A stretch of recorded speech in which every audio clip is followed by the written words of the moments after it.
৩রা জানুয়ারি ২০২৫ সালে ১৫ বছর পরে মিজানুর রহমান আজহারি যশোরের মাটিতে কিন্তু মাহফিল করতেছেন ৩ তারিখে। এই বিষয়টা নিয়ে কিছু মূল্যবান কথা আজকে আপনাদেরকে আমরা বলবো। আমরা এখন আসি যশোরের আদ্দিন সকিনা মেডিকেল কলেজের ভিতরে। এইখানে প্রায় ১৫ বছর পরে আমাদের সবার প্রিয় মিজানুর রহমান আজহারি ওয়াচ করবেন। এইখানে প্রায় ১৫ লক্ষ মানুষের আসার বা বসার ব্যবস্থা করা হয়েছে। এই স্টেজটি সাজানো হয়েছে শুধুমাত্র তিনি ওয়াচ করবেন এই জন্য।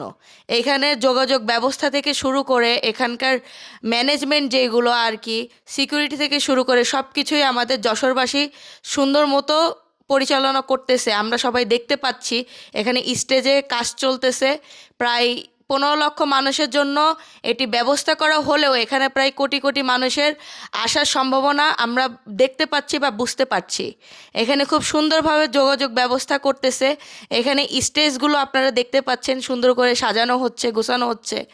আশা করা যায় যে এখানে অনেক মানুষের সমাগম হবে, অনেক মানুষ এখানে আসবেন, অনেক মানুষ এখানে ভালো ভালো বক্তৃতা পাবেন, অনেক ভালো ভালো কথা শুনবেন। আপনারা সব আমাদের সবার প্রিয় হচ্ছে মিজানুর রহমান আজহারি, যিনি প্রায় ১৫ বছর পরে আমাদের যশোরের মাটিতে আসতেছেন। এর মতো সুখবর তো আর কিছু হতে পারে না।